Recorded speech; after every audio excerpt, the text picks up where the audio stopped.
Bonjour, vous êtes sur Afrique TV, sur l'émission Les Rendez-vous de Nzinga. Aujourd'hui, je reçois un monsieur passionné par l'histoire du Congo, l'histoire politique du Congo. Il vient d'écrire depuis 2020 jusqu'à 2021 deux livres successivement. Un livre qui est l'histoire politique du Congo-Brazzaville de 1880 jusqu'à environ 2017. Donc, et l'autre livre, c'est Vue de l'intérieur, réflexion politique sur le Congo-Brazzaville. Nous recevons aujourd'hui Simon Batoumeni, qui nous a fait l'honneur de venir se présenter à notre émission et de parler de son livre. Bonjour Simon Bonjour Batoumeni, Madame Zinga, merci. je vous en prie, c'est un plaisir. J'ai vu votre livre, à peu près plus de 400 pages, sur l'histoire politique du Congo. Comment vous est venue l'idée d'écrire un tel livre?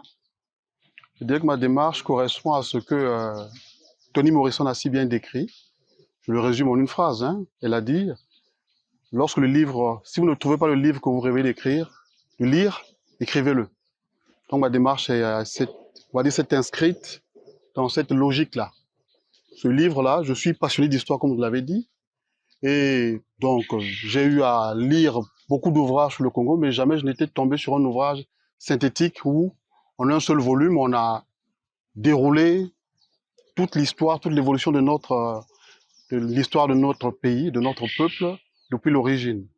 Donc, c'est en quelque sorte un manque que j'ai voulu combler, mettre à la disposition de mes compatriotes, notamment les plus jeunes, un livre, on va dire, de lecture relativement facile, dans lequel ils peuvent trouver les grands événements, les grandes évolutions de leur histoire. Alors, il y a des jeunes, des enfants qui vont vous regarder aujourd'hui. On aimerait savoir un peu votre parcours, parce que pour amener à écrire un tel livre, deux bouquins, un bouquin d'histoire et l'autre d'une réflexion politique, vous avez dû tomber dans le chaudron de, je sais pas moi, des livres avec vos parents, ou vous avez eu un maître qui vous a poussé à écrire. Bon, le premier maître, je dirais que c'est mon père, parce que c'était un enseignant d'histoire, à la retraite, hein. Il enseignait l'histoire à l'université Marien Ngouabi, donc il possédait une bibliothèque immense sur les sciences sociales, dans lesquelles, à partir d'un certain âge, mes frères et moi, toute la fratrie, nous avons commencé à puiser un peu au gré de notre fantaisie. Et puis, en ce qui me concerne en tout cas, je suis plutôt focalisé sur l'histoire. Et donc, la passion m'est venue de là. Mais on va dire un peu paradoxalement, je n'ai pas fait des études de lettres ou d'histoire. J'ai fait les sciences naturelles à l'université Marien Ngouabi ici. Mais cette passion de l'histoire était tellement forte que ben, je ne m'en suis jamais détaché. Malgré que vous ayez fait les sciences naturelles, mais votre fonction actuellement, vous travaillez dans une multinationale qui n'a absolument rien à voir avec ni votre passion, ni votre formation de base. Si, parce que j'ai une formation de géologue. D'accord. Donc, j'ai été engagé enfin, j'ai commencé ma vie professionnelle comme dans les géosciences, comme on dit dans le métier. Donc, on va dire mon métier, ma profession correspond à ma formation universitaire. Par contre, effectivement, on va dire les quelques ouvrages que j'ai tentés, que j'ai osés, n'ont rien à voir ni avec ma formation, ni avec mes occupations professionnelles. Alors, votre formation, comment votre formation a pu vous servir également pour écrire ce livre? Est-ce que c'est le sens de la rigueur, La du rigueur, minutieux, ouais, la rigueur, la minutie, la effectivement. curiosité? Quand on fait les sciences naturelles, effectivement, ben, on a besoin d'être rigoureux. Donc, on observe, c'est des sciences d'observation. Et il n'y a pas d'état d'âme, on va dire. On le fait sans passion, avec détachement. Donc, je dirais que dans ce sens-là, ma formation m'a aidé parce que le détachement que je mettais à observer des roches, des batraciens ou je sais pas, autre chose, là, dans le cadre de ma formation scientifique, m'a servi, on va dire, m'ayant conféré ce détachement-là quant aux événements, quant à l'objet d'étude. Donc cette rigueur intellectuelle, cette honnêteté, ce détachement-là, j'ai essayé de les appliquer dans le cadre du projet que j'ai poursuivi. Alors, vous parlez d'honnêteté intellectuelle. Comment vous est venue l'idée lorsque je vois un tel livre? Comment avez-vous collecté les informations? Quelle était votre travail pour arriver à au moins 140 ans d'histoire politique du Congo? Bon, je dirais qu'initialement, bien que passionné par l'histoire du Congo n'était pas, on va dire, mon sujet favori.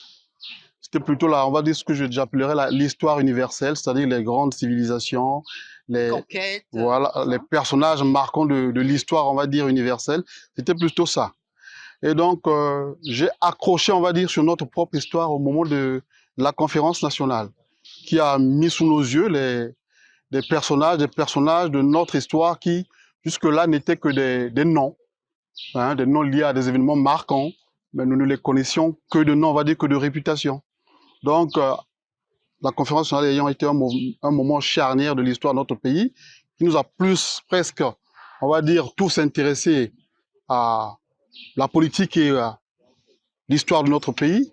Donc, on va dire, ça a suscité, ça a renforcé mon intérêt sur certains événements, sur certains faits. Et au début, c'était un peu pour nourrir ma curiosité que j'ai commencé à interroger certaines des relations de mes parents qui ont été plus ou moins mêlés à certains événements. C'était juste à titre de curiosité intellectuelle pour clarifier certains faits qui étaient débattus pendant la conférence nationale. Et bon, j'avais le réflexe, après ces discussions-là, de coucher sur mon petit papier. Bon, quand on a cet âge-là, quand on est autour de la vingtaine, on a toujours un journal intime, hein. Donc, ce qui me frappait, je le couchais religieusement dans mon, dans mon petit carnet, je dirais. Et après, quand je me suis lancé dans le projet, ben, je les ai exhumés, puis j'ai vérifié, j'ai essayé de, on va dire, de les confronter avec d'autres sources. Et puis voilà. Oui, parce que je voulais dire, les Congolais qui vous suivent aujourd'hui aimeraient savoir si c'est vraiment impartial, puisque vous avez eu des parents ou des amis des parents qui vous ont pu relater leur récit par rapport à leur point de vue. Mais est-ce que, par rapport à ce point de vue, vous n'avez pas été influencé dans votre écriture Bon, de l'histoire? dans tous les cas, l'intention était d'être effectivement neutre et impartial. Il ne s'agissait pas de venir, c'est un peu malheureusement ce que j'ai eu à constater, comme je vous l'ai dit, à partir de 90-91, je me suis vraiment plongé dans notre propre histoire. J'ai lu un certain nombre d'ouvrages et la partialité apparaissait d'emblée, je dirais. Donc déjà, c'est un écueil que j'avais l'ambition d'éviter.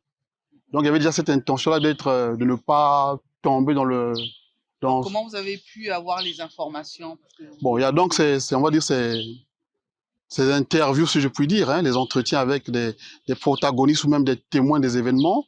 Ensuite, il y a les journaux de chaque époque, hein. Puis les archives coloniales en France, les comment on archives. trouve les archives dans Bah, quel institut? il suffit d'aller à Fréjus, c'est là où les archives coloniales françaises sont D'accord. conservées.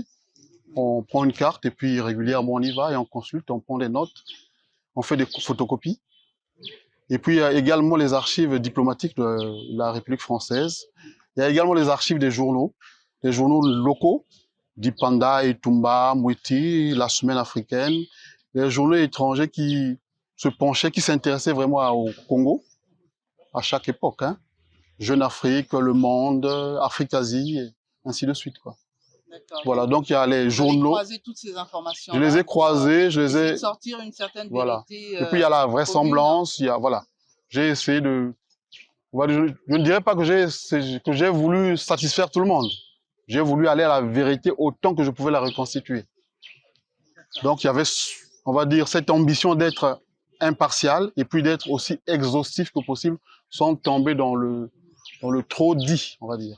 Est-ce que l'impartialité, c'est aussi dire une certaine vérité qui peut ne pas plaire à tout le monde? Parce que lorsque je lis votre quatrième de couverture tout de suite, hein, c'est marqué, hein, c'est-à-dire que vous indexez une certaine politique, un certain système, et vous parlez de suite de chaotique sur un fond de terreur pédagogique et parfaitement inutile et inefficace.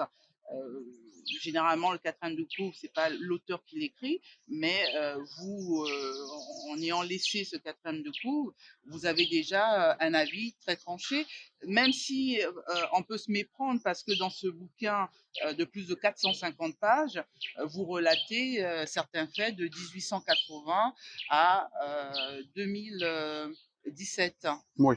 Bon, mais honnêtement, je pense que tous les Congolais en seraient d'accord. Congo ne fait pas si bon vivre que ça. Ah Et bon? je pense, oui. Je pense. Je pense. C'est votre point de vue, hein? C'est mon point de vue, mais je le crois partagé par beaucoup. Bon, Beaucoup ne veut pas dire la majorité non plus. bon là, Mais je vous là n'est concède pas vraiment la votre point de question, vue. mais Oui, vous dites que j'indexe certains noms. oui. Je dis Vous indexez un que système? que les Congolais, non, pas un système en tant que tel, Oui, que les Congolais, que les Africains aient souffert de la colonisation, on va dire ça va de soi. La colonisation, c'est un viol.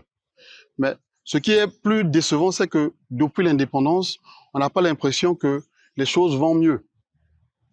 On n'a pas l'impression d'être mieux que les Congolais sont mieux traités. Et je ne le date pas à une, on va dire, je n'en taxe pas un seul système ou un seul régime. Je dis, dès l'indépendance, on va dire, on a pris la mauvaise direction. Donc, je dirais, depuis 60 ans, le mal vivre est là. dès les indépendances, on a pris la mauvaise direction. Est-ce que c'est pas dû avant les indépendances, il y a eu quand même une certaine violence déjà. Là, Vous parlez du traité de Mbé, vous oui, parlez également de la conférence de Berlin. Hein, ben, je l'ai dit, la colonisation, c'est une barbarie en soi. Donc, quand on est colonisé, oui. c'est qu'on est maltraité. Hein? Être colonisé, c'est être maltraité. Il n'y a pas de débat là-dessus. Il n'y a même pas de jugement moral, c'est des faits. Tous les peuples qui ont été colonisés en ont souffert. Certains ont eu à mener des luttes d'indépendance qui parfois leur ont coûté très cher. Mais voulaient s'en débarrasser. Maintenant, l'indépendance acquise, dans notre cas, c'est, on va dire, sans grande lutte, hein, faut pas se le cacher. Mais derrière, il y a eu des soubresauts à répétition. C'est-à-dire qu'il y a un mal-être, on va dire qu'il y a un mal-être collectif. Parce qu'un peuple qui est content d'être ensemble, en harmonie, ne se tape pas dedans comme on l'a fait depuis 60 ans. Si on devait dénombrer le nombre de morts qu'on a déploré dans ce pays du fait de la politique depuis 1960, il est vertigineux. C'est bien la preuve qu'il y a des choses qui ne vont pas. Et là, on s'en tient, je ne voudrais pas m'en tenir à la violence politique qui est marquante, mais même au niveau, on va dire, de la gouvernance, au niveau de, on va dire, du traitement social au sens large du terme, je ne pense pas que les Congolais se disent satisfaits. On voit les retraités les travailleurs, pratiquement toutes les catégories sociales ont lieu de se plaindre de leur vie. Là, vous parlez de maintenant, mais sur ce livre-là... Depuis toujours, je dis depuis toujours. Depuis toujours, la violence, vous avez pas 140 ans, monsieur. Non, je dis depuis... non, à partir du moment où je m'attaque à notre histoire depuis 1875, ben, je me mets en situation. Donc, je suis un peu un témoin de tous ces événements-là. Même si je voudrais qu'on apporte une certaine nuance, une subtilité dans les faits, puisque on parle vous avez parlé de la conférence de Berlin, on sait bien qu'il y a eu le partage de l'Afrique, et là, ça a accéléré la conquête de l'Afrique. Une petite correction, la conférence nationale n'était pas venue en tant que telle partager l'Afrique. Elle était venue consacrer le partage. C'est-à-dire que les puissants sont venus, suivant leurs moyens, on va dire, conquis une certaine parcelle de l'Afrique. Et derrière, la conférence nationale est venue consacrer cet état de fait-là. Oui, mais il y a eu des pourparlers qui ont duré à peu près 2 mois et demi, entre du 15 novembre jusqu'en février. Oui. Donc il y a bien eu des pourparlers, mais en fait, elle n'a pas... régler les choses pacifiquement pour consacrer, comme vous dites. Mais consacrer, ça veut dire partager. Oui, venu consacrer le partage de l'Afrique, oui. Sûr. Dès lors, ce partage, les populations ont subi. Oui, naturellement. Naturellement.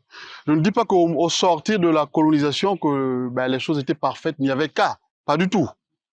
Pas du tout. Je vais même plus loin, je dis, les indépendances, en tout cas en Afrique noire, ont été, on va dire, célébrées, octroyées quasiment pour le cas des francophones, dans un contexte qui permettait difficilement de s'en sortir. Et je ne pense pas que ça a été, que ce soit fortuit.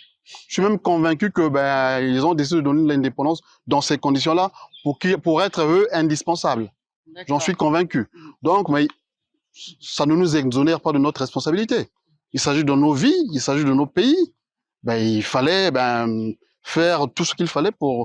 pour s'en sortir mieux. Ça ne nous exonère pas de notre responsabilité, mais lors de cette conférence de Berlin, on sait bien que les régions ou les ethnies, c'était des ethnies très structurées hein, à Oui, cette époque. on pourrait dire que Et c'était ça des a, proto-nations, oui. oui, et ça a été désorganisé pour fédérer et en faire des nations, donc une nation. Et à partir de là, il y a eu perte de repères Mais, également. mais l'histoire, elle est faite de bouleversements. Vous pensez que la Oui. France aujourd'hui, c'est la Gaule d'il y a 2000 ans?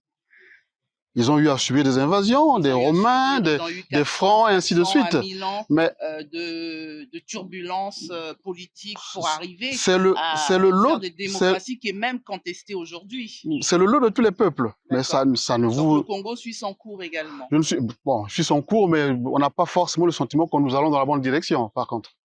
Oui, d'autres peuples aussi, d'autres civilisations auraient pu le Et dire. je suis tenté de vous dire, et alors? Oui, Et d'accord. alors? Oui. Mais est-ce que vous ne pensez pas que lorsqu'il y a eu ces partages, lorsqu'il y a eu les indépendances, est-ce que les dirigeants qui ont accédé au pouvoir étaient-ils outillés pour comprendre toute la sociopolitique, Ben, stratégie mise en place? clairement non. Mais clairement non. Dans les pays, on va dire les pays de vieille tradition républicaine, les partis politiques existent depuis en cours. Aujourd'hui, les partis politiques actuels existent depuis des siècles. Changent de nom, les acteurs changent, mais l'idéologie reste la même. Vous voyez? Quelle idéologie? L'idéologie de Je ces n'entends partis-là, ça peut être la pas. Oui, social-démocratie, ça peut être le oui, mais libéralisme, ça peut ça a être... été hérité par Non, non, qui? je dis dans ces pays-là, mais dans notre cas, Oui, dans notre cas, on nous confie les manettes Congo. alors que ben, on n'a aucune Voilà. expérience, on n'a pas de tradition de la politique au sens moderne du terme. L'administration est, on va dire, lacunaire. Donc, comme je l'ai dit là, les indépendances sont faites dans des conditions qui permettaient difficilement de s'en sortir tout de suite. Donc, fatalement, on devait, on va dire, y aller, on va dire, clopin-clopon avec des essais et erreurs pour reprendre l'expression qui est utilisée dans la quatrième de couverture. Alors donc, Mais il faut au moins, au minimum, il faut de la bonne volonté. Et dans le cas du Congo, moi, la bonne volonté, elle n'est pas, c'est pas la chose la plus universellement partagée dans la classe politique. si je parle de nuances, c'est justement savoir quelles ont été ces bonnes volontés et savoir aussi les causes et les effets pour comprendre. Tant qu'on ne comprend pas la sociologie d'un pays, on ne peut pas non plus tout de suite dire les causes et indexer les gens, puisque la responsabilité est collective D'accord. Bon, dans pour cette clarifier les histoire. choses, ce premier ouvrage, Oui, Histoire politique du Congo-Brazzaville, c'est un ouvrage purement factuel. Hein? Je n'y porte aucun jugement de valeur. Il n'y a pas d'interprétation personnelle. J'ai essayé de reconstituer les faits. Il y a sûrement des erreurs. Nulle œuvre humaine n'est parfaite, mais c'est factuel. En tout cas, ça s'est voulu tel. Maintenant, pour ce qui est de la réflexion, des interprétations, c'est plutôt dans le second ouvrage. Ok, j'ai essayé de comprendre pourquoi effectivement les choses sont déroulées comme ça, mais c'est, on va dire, l'objet du second ouvrage. Maintenant, vous me demandez pourquoi les choses se sont ainsi déroulées. Ben, je l'ai dit déjà, la colonisation, c'est vous qui l'avez dit, a déstructuré nos sociétés. On ne s'en remet pas si facilement. Derrière, oui, elle nous a, on va dire, laissé quelques acquis. Insuffisants, c'est certain. Vous avez parlé d'une restructuration, on va dire, politique, parce que les ethnies telles qu'elles étaient organisées ont été bouleversées, regroupées un peu organisé, au oui. gré des intérêts du colonisateur. Donc, c'est un autre monde qui commence quelque part pour les Africains. Là où je m'interroge, est-ce que ça découle pas de ce que nous vivons aujourd'hui, puisqu'il y a eu Non, je dirais des guerres, il y a eu... ce que nous vivons aujourd'hui découle de ce passé-là, de ce passé puis des mentalités que nous avons développées. On dit la même chose là, je crois. Je ne sais pas, peut-être bien. C'est ça dont je D'accord, d'accord, parle. d'accord. Oui, découle de ça. Autant pour moi. Oui, et c'est pour dire que le regard assez exigeant que vous avez est dur aussi par rapport au système d'aujourd'hui. C'est un legs aussi de tout ce qui s'est passé, de la vie politique du Congo-Brazzaville. Ce n'est pas juste un parti politique, mais c'est un legs. Hein. Non, mais c'est certain, mais Par ailleurs, il y a quand même quelque part des comportements, pas seulement de la classe politique, mais même des populations qui ne vont pas dans le bon sens. On est bien d'accord. On va dire, il y a quelque part un déficit de bonne volonté. Il y a un déficit d'abnégation chez les uns comme chez les autres. Voilà. Au moment des élections politiques, vous pensez que tous ceux qui vont voter pour tel ou tel candidat croient forcément à la capacité de ce candidat-là à faire les choses qu'il faut? Pas toujours. C'est parfois la solidarité ethnique qui l'émeut. Parfois, c'est simplement l'égoïsme. Voilà, c'est un parent. Donc, personnellement, je pourrais en profiter. Ben, c'est pas comme ça qu'on fonde une nation. C'est pas comme ça qu'on se développe en tant qu'État. Mais avec de ceci près que au niveau du Congo, comme vous l'écrivez, par rapport aux élections, c'est comme ça. Même en Europe, de ceci près, il y a une minorité qui ont peut-être des convictions, mais la majorité suivent un peu. Ce que je Non, on peut se tromper. Oui. Mais dans le cas des Congolais, j'ai l'impression qu'il y a de la mauvaise foi. D'accord, c'est ce que vous C'est pas la même chose. C'est-à-dire qu'on peut se tromper, je vais voter, je vous le donne comme ça, hein. Je vais voter Macron parce que j'espère, je pense, je me trompe. Il ne fera pas ça. Mais par contre, j'y crois. Mais dans notre cas, non. Je vais voter un tel, je ne vais pas citer de nom pour ne fâcher personne, mais sachant que lui, son passé, son histoire montre qu'il n'est pas à la hauteur, moralement, intellectuellement, professionnellement, il n'est pas à la hauteur. Mais du fait de la proximité ethnique ou personnelle, ben, je lui apporte mon suffrage parce que j'espère quelque part, personnellement, en profiter en tant que personne et non en tant que citoyen. C'est là où le bas blesse. Est-ce que dans votre analyse, vous n'êtes pas un peu précurseur par rapport à votre temps? Je n'ai pas cette prétention. Pourquoi je dis ça? Parce que tout simplement, quand vous parlez de mauvaise foi, des ethnies et autres, nous vivons encore ça. Nous n'avons pas encore cette maturité vers cette démocratie-là, dont vous parlez, que les choses doivent se faire, devraient se faire, la mauvaise volonté de tout le monde. Nous ne pouvons pas décalquer un système donné, une démocratie donnée sur des populations qui se demandent encore qu'est-ce qu'est la démocratie, qu'est-ce qu'est l'état de droit, toutes ces questions. Non, je ne prône pas d'aller copier stricto sensu ce qui se fait ailleurs, pas du tout. Ben, le génie congolais doit s'exprimer, c'est à nous de trouver les solutions qui conviennent à notre cas. Chaque pays, comme chaque nation, comme chaque individu est spécifique. Donc les bonnes solutions pour vous ne sont pas forcément les bonnes pour moi. C'est valable pour les pays aussi. Donc c'est à nous de faire au moins cet effort de réflexion pour savoir quelle est la meilleure voie pour nous, déjà à la base. On essaie d'uniformiser je vais dire, une pensée, une idée commune de la République, de la démocratie. Malgré ça, vous êtes un intellectuel, vous avez cette réflexion-là, mais vous savez bien que la masse n'y est pas encore. C'est-à-dire qu'on a encore des accointances avec les ethnies, etc. Et c'est ça qui est relevé. La masse n'est peut-être pas aussi éclairée qu'il faudrait, notamment pour, on va dire, l'exercice de la démocratie telle qu'elle est pratiquée en Occident, par exemple, mais ça ne trompe pas, hein. Un peuple qui a faim, c'est qu'il a faim. Et son aspiration est claire. Il veut bien manger, être bien soigné, à pouvoir avoir des perspectives, donc c'est-à-dire apprendre un métier, et ainsi de suite. Ça ne trompe pas. Même quand on est le plus analphabète du monde, ces besoins-là, on sait qu'on a besoin on doit les assouvir. On doit voilà. Ça ne trompe pas. Donc, oui. Donc, même étant relativement peu éclairé, le peuple se rend bien compte que tel dirigeant ou tel dirigeant ne fait pas les choses dans mon intérêt. On s'en rend compte, il n'y a pas besoin d'avoir, je sais pas, un bac plus. L'intérêt de quoi? L'intérêt du peuple. Du peuple. On en est où dans la question par rapport à ça? À titre personnel ou bien dans le cas de notre peuple? Dans le cas de notre peuple, oui. Bon, tout le monde n'est pas au même niveau forcément de compréhension des enjeux politiques. Mais ce que je déplorais, moi, c'est que même ceux qui y comprennent quelque chose font, comme je dis, je me répète un peu, de preuve de mauvaise foi. D'accord?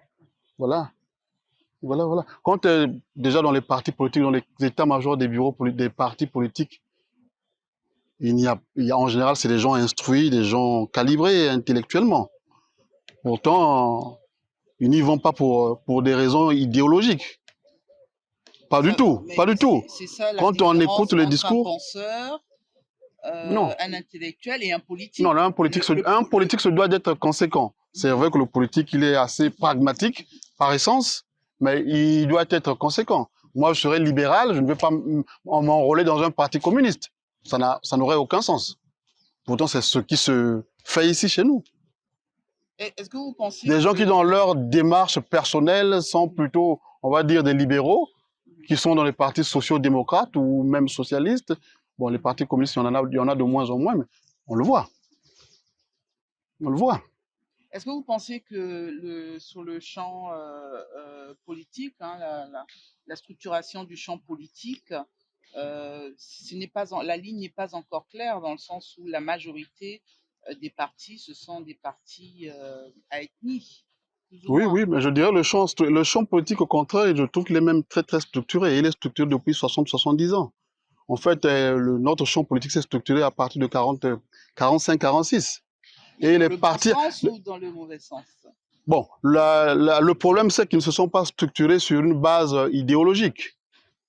C'est pas par rapport à, on va dire, à des convictions économiques ou politiques qu'on s'est structuré. C'est sur une base purement ethno-géographique. Et donc, je le dis sans sourciller, le PCT, c'est l'héritier du MSA. Le MCDD, c'est l'héritier de l'UDDA. Le RDPS, c'est le parti c'est le PPC. On le sait bien. Donc, c'est structuré depuis lors, mais c'est sur une base purement ethno-géographique. C'est là où le bas blesse. Mais le PCT, on y trouve... parce qu'il est au pouvoir. Parce qu'il est au pouvoir. Parce qu'il est au pouvoir. Je vous le dis parce qu'il est au pouvoir. Lorsque le PCT a eu... Lorsque le PCT a... ainsi, c'est déjà une bonne chose, une bonne stratégie de pouvoir réunir toutes les contrées du Congo. D'abord, le PCT est né au pouvoir. Donc, tous les opportunistes, ben, forcément, ils y sont allés. Mais quand vous parlez de tous les opportunistes, il ne faut pas sous-estimer que c'est tous les dirigeants, tous les présidents, plus ou moins, qui ont construit cette République. Non, vous parlez de parti ou de la République? Non, du parti, du PCT. Bon, la République du Congo n'a pas été créée par les Congolais, elle a été créée par les Français. Oui. Il faut le savoir, déjà. Par Marien Ngouabi. Non, non, la République du Congo a été créée, notre République a été créée par les Français. Parle du PCT. Le PCT a été créé par Ngouabi, mais au pouvoir. Donc voilà, on crée un parti, on est au pouvoir. Oui. Ben écoutez, oui. Le réflexe naturel de quelqu'un, c'est d'y aller. D'autant plus qu'assez rapidement, on a lié, on va dire, les évolutions professionnelles dans l'administration, dans la magistrature, dans l'enseignement, à l'adhésion au parti unique. Donc on peut y aller. Donc, tous les intellectuels du pays y vont. Tous n'y sont pas. Le PCT, c'est pas que Sassou. Tous n'y sont. Avant Sassou. On parle de Ngouabi là ou de Sassou? Oui, on parle. Moi, j'en suis encore aux années 70. Oui. Ngouabi crée le parti en décembre 69, mais il est au pouvoir. Donc, c'est un parti qui est déjà au pouvoir, qui est théoriquement ouvert à tout le monde. D'accord? Certains y sont allés sûrement par conviction. C'est certain, il y en a qui y sont allés par conviction. Mais la perspective d'être au pouvoir, même si on ne partage pas les idées, peut tenter quelques-uns. D'accord, c'est des opportunismes dont je parle. Donc, il y a sûrement dans le lot des opportunistes. Oui, mais comme et au-delà, certainement. Mais les opportunistes, on les retrouve encore plus dans un parti. C'est certain. Mais les opportunistes, vous les trouverez plus facilement dans un parti qui est au pouvoir que dans un parti qui est à l'opposition depuis 50 ans. On est d'accord? Oui. D'accord, parce qu'il n'y a aucun opportunisme. On va dans un parti qui est quasiment condamné à l'opposition, on espère pas grand-chose. Quelle opposition dont vous parlez là, lorsque vous dites... Non, là, c'est sur le principe, c'est pas sur le principe. Et je dis d'abord, donc, un parti qui se crée au pouvoir, il attire tout le monde. Il attire beaucoup de gens, en tout cas.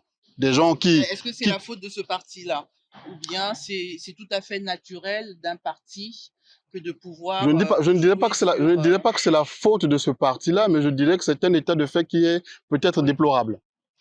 Et deuxièmement, ce qui est par contre condamnable, c'est que ce parti au pouvoir a lié les avancements, les évolutions professionnelles dans tous les secteurs à l'adhésion au parti. Et ça fausse tout. Ça fausse tout. Mais qu'est-ce que fait Donc là, on quitte Marien Ngouabi, on arrive là, du PCT. Mais que fait l'opposition dans ce cas-là? Mais l'opposition est martelée à l'époque. Oui.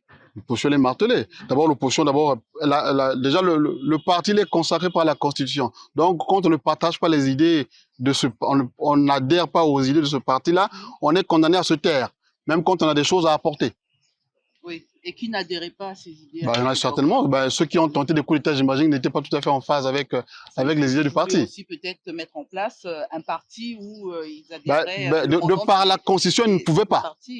De par la Constitution, ils ne pouvaient pas. Oui. Donc, on a beau avoir les idées les plus brillantes, à partir du moment où elles ne sont pas en ligne avec l'idéologie du parti au pouvoir, on doit se taire. Ça, je dis, c'est déplorable. Ça, c'est à mettre au passif du PCT. Et de ce fait, vu que l'adhésion au parti, le militantisme, était un levier d'avancement, ben les médiocres en ont usé et abusé. Et voilà, on s'est retrouvé avec une administration, une élite, on va dire, nationale qui, on va dire, n'était pas forcément, était encore moins à la hauteur qu'au moment des indépendances. Et quelle est la faiblesse de l'opposition aujourd'hui? Laquelle? Aujourd'hui ou avant? Aujourd'hui. Je ne me suis pas penché spécialement sur les... Donc avant, alors? Avant, ben, comme je l'ai dit, il n'y avait pas de droit de citer. Donc, c'était clandestin et dès qu'on savait que vous pensiez politique, vous vous retrouviez en prison. Donc, déjà... Comme qui? Parce que vous le citez, hein, dans votre livre de près de plus de 400 pages, vous parlez de cette structuration de champ politique, les premiers partis, la naissance de la République. Je vous en citerai quelques-uns, les Aimé Matika, les Pascal Issouba, les Ekondi Akala, les Moudilou Massengo sont retrouvés en exil parce qu'ils n'étaient pas en ligne avec le PCT. Ils sont retrouvés en exil. Ça, c'était l'époque coloniale qui faisait ça. Non, non, pas du tout l'époque, ça c'est les années 70 là. Oui, mais je veux dire, c'est aussi l'époque de coloniale dans le sens où les idéologies... Non, non, je vous rappelle que pendant ce temps, quand nous on met en place les partis uniques chez nous en Afrique, les Français, les Anglais, les Américains sont dans la démocratie représentative avec plusieurs partis. Donc on ne va pas dire que c'est eux qui nous ont imposé le parti unique. C'est un concept qui a été élaboré chez nous, appliqué chez nous, de par notre fait. Avec une idéologie. Et d'ailleurs, je vous rappelle également qu'au moment où les Européens s'en vont, il y a au moins 3 grands partis au Congo. Quand les Français quittent le Congo, enfin on va dire officiellement, il y a 3 grands partis au Congo. Donc l'idée du parti unique, la mise en œuvre du parti unique, elle est congolaise. Après vient la conférence nationale. Après vient la conférence nationale, oui. C'est un moment charnière. Oui. Qui vous a marqué Ben, je vous l'ai dit, c'est ce qui m'a, on va dire, enclin à creuser, à me pencher sur l'histoire de notre pays. Donc oui, c'est un moment marquant pour moi, à titre personnel. Et je pense que toute cette, on va dire toute la classe d'âge qui a eu à vivre cet événement-là, on a été marqué. Pour quelle raison? Parce que déjà, je crois que c'est unique, c'est la seule fois dans notre pays où, effectivement, toute l'élite a pu s'asseoir, dialoguer ensemble, réfléchir ensemble. Et en soi, c'est unique. Et il n'y avait pas de langue de bois, chacun disait ce qu'il pensait. Et qu'est-ce qui reste de la conférence nationale? Je dirais que la seule chose... Votre génération et puis... J'avais une vingtaine d'années au moment de la conférence nationale. La seule chose qui en est restée, je dirais, c'est la liberté de parole. C'est pas plus mal, c'est pas mal, hein. C'est déjà pas mal. Oui, je vous affirme que avant la conférence nationale, j'aurais écrit ce livre-là, j'aurais été obligé de m'exiler. Oui. Aujourd'hui, c'est pas le cas. Donc la liberté de parole, c'est la seule chose qu'on a gardée. Mais tout ce qu'on a dit, tu ne voleras pas, tu ne tueras pas, Je vous rappelle que depuis la conférence nationale jusqu'à aujourd'hui, il y a eu des dizaines de milliers de morts du fait de la politique. Donc tu ne tueras pas, on peut oublier. On voit des fortunes qui se bâtissent, on voit des Congolais qui sont cités dans les médias internationaux pour des faits de détournement, de recel, d'abus sociaux et tout ce que vous voulez. Donc tu ne voleras pas. On peut également oublier. Le mensonge et la politique, malheureusement, je crois que c'est deux synonymes qui s'ignorent. Donc en gros, ce qu'on en avait attendu, on l'a presque eu dans les années qui ont suivi. Et puis derrière, ben, très vite, malheureusement, au bout de 2-3 ans, c'était déjà oublié, quoi. C'était malheureusement déjà du passé. Donc, est-ce qu'on peut dire que de toute façon, pour une structuration du champ politique, ce que vous évoquez, le parti unique jusqu'à nos jours, c'est aussi c'est aussi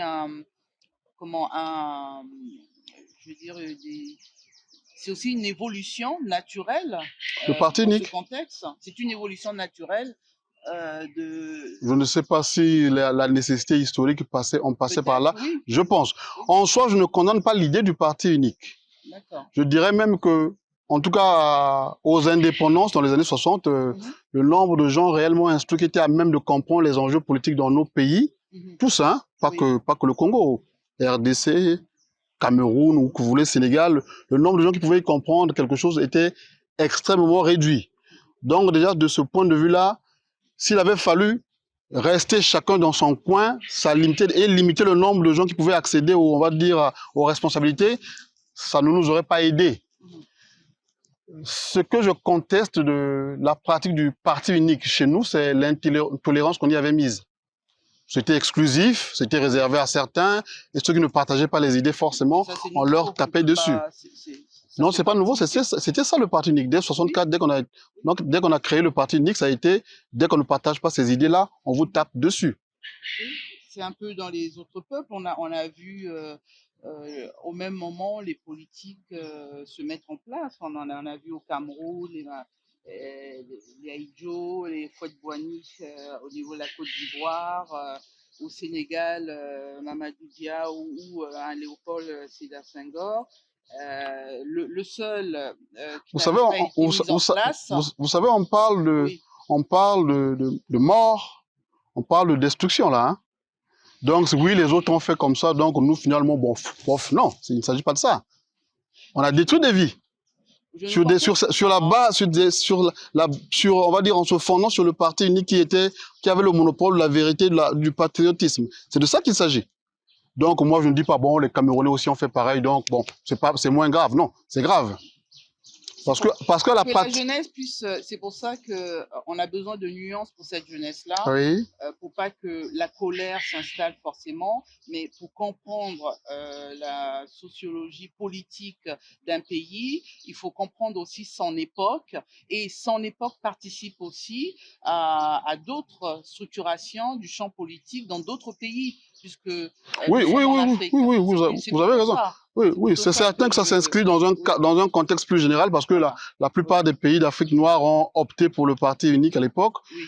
Les idéologies n'étaient pas toujours les mêmes. La violence de l'exclusion n'était pas la même partout.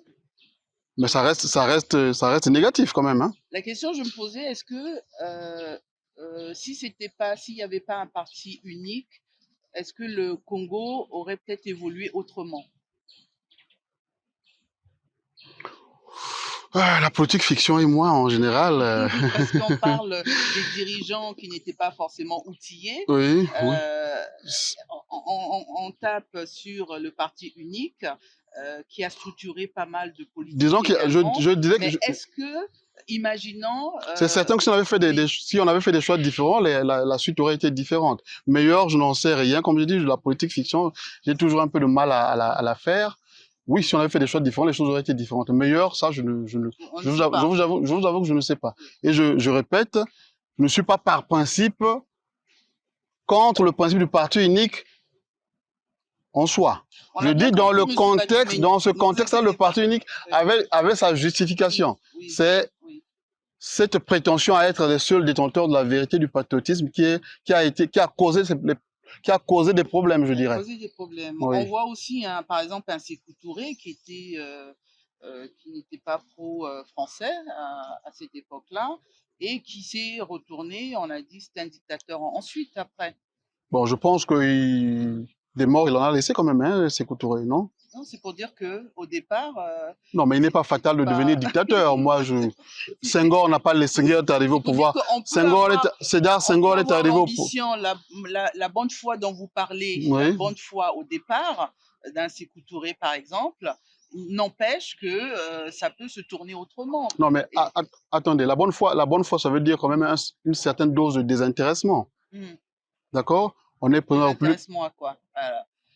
À la politique, on n'y va pas. Désintéressement matériel, oui. Si on y va pour s'enrichir, il y a un problème. Oui. On ne fera rien de bon. Moi, j'en suis convaincu. Pour faire la politique, il faut avoir les moyens de sa politique. Il ne s'agit pas d'enrichissement personnel, là. Non, on ne parle pas d'enrichissement. Moi, je parle d'enrichissement personnel. C'est-à-dire qu'on fait la politique au bout de 5-10 ans, on se retrouve à la tête d'un très beau patrimoine. Il y a un souci. Je dis, surtout dans le contexte de l'Afrique nouvellement indépendante, quand on y allait avec un tel état d'esprit, la suite ne pouvait que, que, que pleurer, déchanter. C'est tout ce que je dis. Alors, on a eu un débat bien fourni parce que votre livre hein, s'y apprête. Hein, on y trouve tout ce que nous sommes en train de dire là aujourd'hui, partant de la conférence de Berlin jusqu'à la décolonisation, jusqu'à la naissance de la République, les violences liées à l'indépendance. On part aussi de la chute hein, de Yulur. Ou bien vers le parti unique dont nous avons parlé. Et puis d'autres chapitres abordent le tournant idéologique avec l'arrivée au pouvoir de la gauche. Oui. Qui a instauré le parti unique et qui a, je dirais, institutionnalisé la violence politique comme pratique quotidienne. Et beaucoup de Congolais sont de gauche. Et vous avez aussi... C'est pas un délit d'être de gauche en soi. Non, c'est pas un délit. Mais il y a une histoire. Voilà, c'est pas un délit. Mais maintenant, vous remarquerez. Est-ce que c'est un délit d'être du PCT? Non, pas du tout. Pourquoi? Pourquoi? Non, ça dépend pour quelle raison. Ça dépend pour quelle raison on y est. On parle pas de raison. Si. Quel que soit l'engagement qu'on prend, pour moi, à part on le fait de bonne foi, moi, j'applaudis des deux mains. Mais si on y va pour s'enrichir, pour trôner, ben là, il y a problème, quoi. Alors, Monsieur Batoumeni, on va continuer pour susciter un peu, hein, pour que les gens puissent vraiment se procurer ce livre qui retrace 140 ans de l'histoire politique du Congo. Donc, on y trouve également la naissance du PCT, le putsch manqué de Kinganga, la tentative du M22, qui était une crise interne en fait. Hein. C'est le PCT qui a été plongé dans la tourmente du fait de ses contradictions internes. Oui, parce que le PCT à l'initial, c'est un assemblage de briques et de blocs. Hein. Oui. Tout le monde n'a pas forcément la même vision.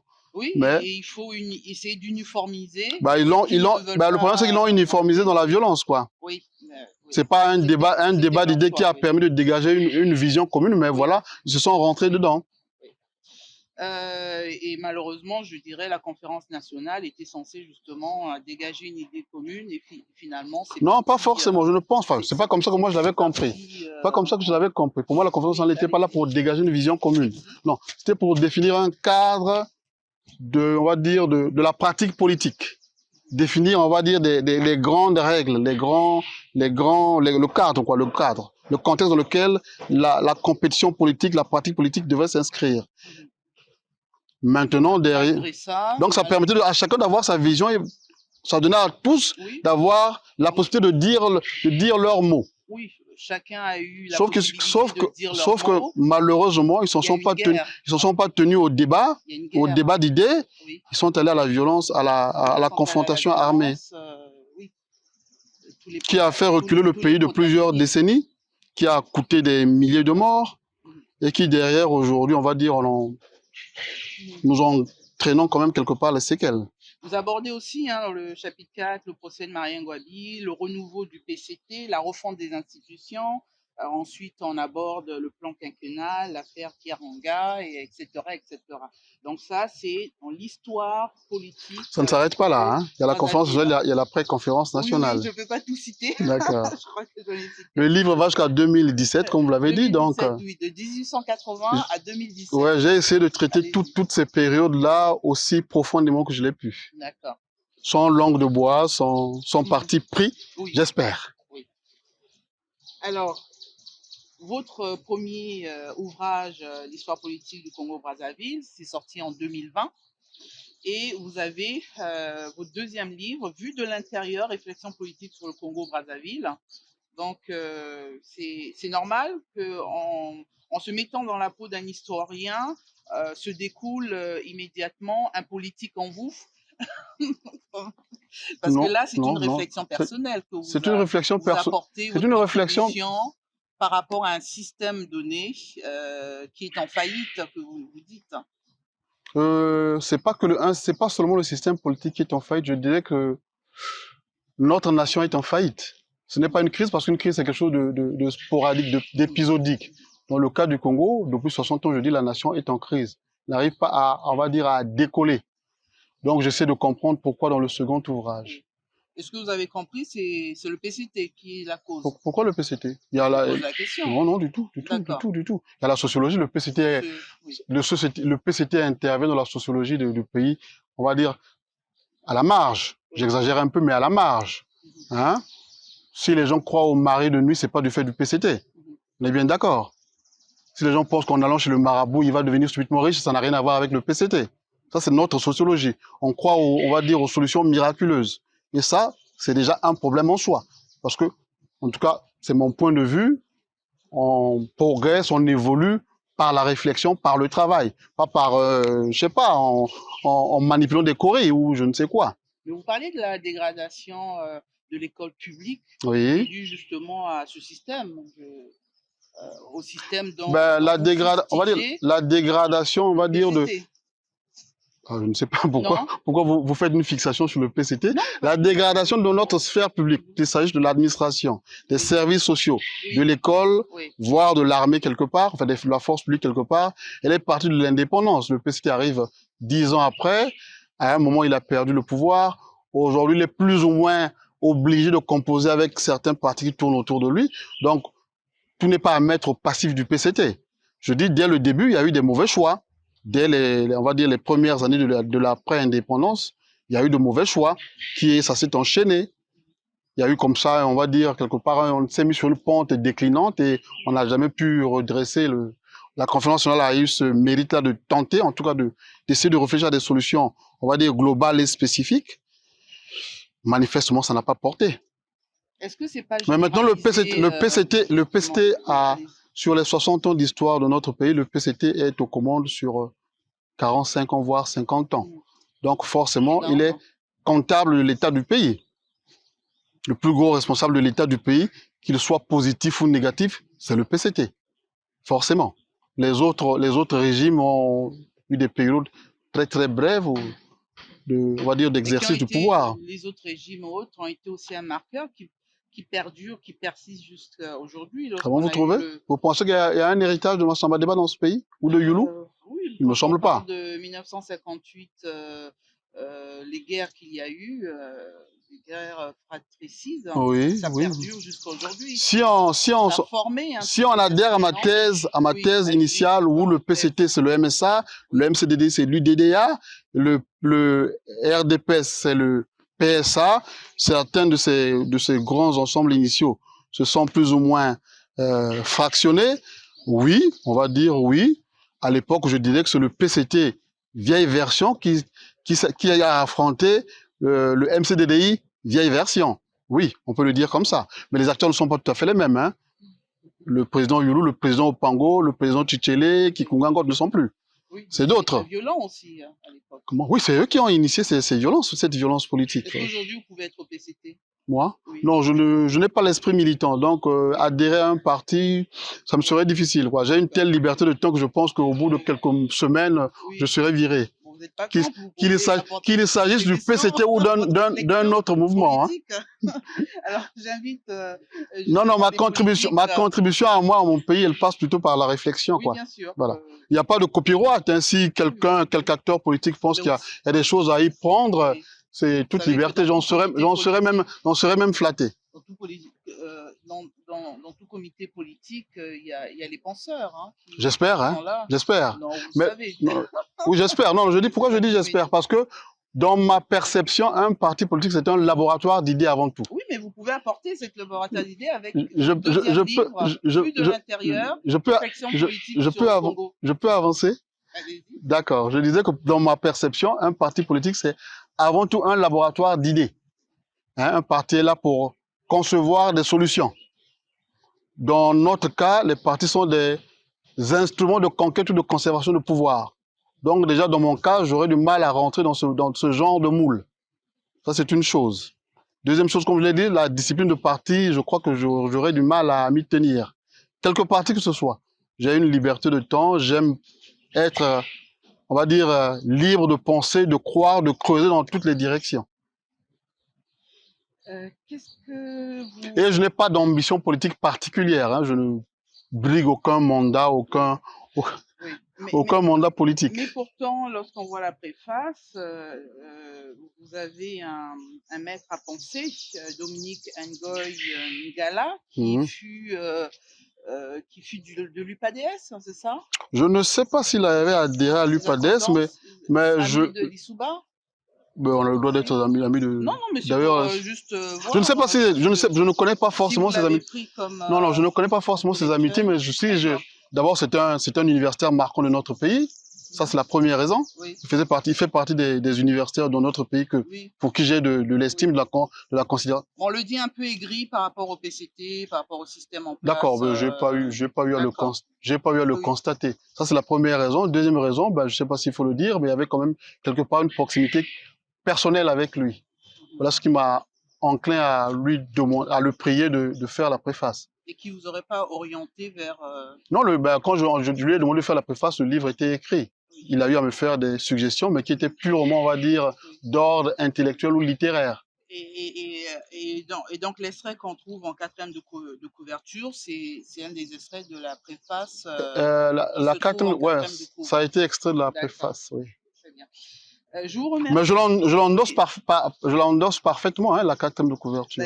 Oui, sans état d'âme, sans fausse honte ou fausse pudeur. Oui, c'est un début de politique, tout ça. C'est un début de... Pourquoi? Il n'y a pas que les politiques qui ont le droit de penser la cité. Non? Oui, Platon, c'est un politique? Non, mais Ou Aristote, mais c'est de grands penseurs politiques, non? Oui, mais c'est de grands penseurs politiques. Je ne me mets pas à ce niveau-là, rassurez-vous. Mais alors, pas du tout, c'est inimaginable. Mais je dis, les John Locke, c'est de grands penseurs politiques. Rousseau, c'est un grand penseur politique. Voltaire, on n'est pas forcément acteur politique parce qu'on s'intéresse à la vie de sa cité. Oui. C'est une démarche intellectuelle, c'est une contribution intellectuelle, enfin, j'espère, on va dire, à la vie, au fonctionnement de ma cité. Simplement. C'est juste une question. Quel est le dernier mot que vous souhaiterez dire à nos spectateurs, à la jeunesse, aux Congolais, ou à vos enfants? Je dirais que l'une des raisons, je ne l'ai pas dit tout à l'heure, là, l'une des raisons qui m'a poussé à écrire ce livre, c'est que j'ai constaté que la génération de nos enfants, c'est-à-dire que, on va dire, sous les 25 ans, se détache de plus en plus de notre société. Ils sont un peu aujourd'hui excentrés, quoi. Leur regard est plutôt tourné vers l'Occident. C'est traditionnel? Pas que traditionnel, je dirais même, quand on parle du Congo à nos enfants, on a bien l'impression que vraiment pour eux c'est on va dire, c'est une situation pour eux provisoire dont il faut se sortir le plus vite possible. Donc ils s'y intéressent pas forcément et je dirais que leur vie, ils la voient plutôt ailleurs. Donc ce livre avait l'ambition de leur faire connaître leur pays, éventuellement de leur faire aimer, et puis voilà quoi, et peut-être de commencer à penser à leur contribution. Vous remarquerez peut-être, je l'ai dédicacé à mes 3 derniers enfants, qui sont mineurs, parce que je veux qu'ils soient congolais et que congolais. Donc ça commence déjà par connaître l'histoire de son pays. On ne peut pas être congolais quand on ne connaît même pas le Congo. Donc aussi bien sa géographie que son passé, voilà, qu'il soit aussi, on va dire, tragique par moment dans notre cas, mais il faut le connaître, il faut endosser son passé. Voilà, c'est ça l'ambition de ce livre. Et on va dire, le public premier, c'est la jeunesse, mais c'est un livre tout public. Donc j'invite vos lecteurs, vos spectateurs à le lire, à le découvrir, et j'espère qu'ils ne seront pas déçus. Merci Simon Batoumeni de vous être prêté à cet exercice dans l'émission Les Rendez-vous de Ndinga, et on vous dit à très bientôt dans un autre lieu. Aujourd'hui nous sommes à Brazzaville. Restez sur Afrikili TV, votre chaîne d'opinion, où vous avez la parole. C'était Olga Ndinga. Merci. Afrikili TV. Afrikili TV, c'est du sérieux. Afrikili TV, ici, vous avez la parole. La chaîne de télé sur le web, pas comme les autres.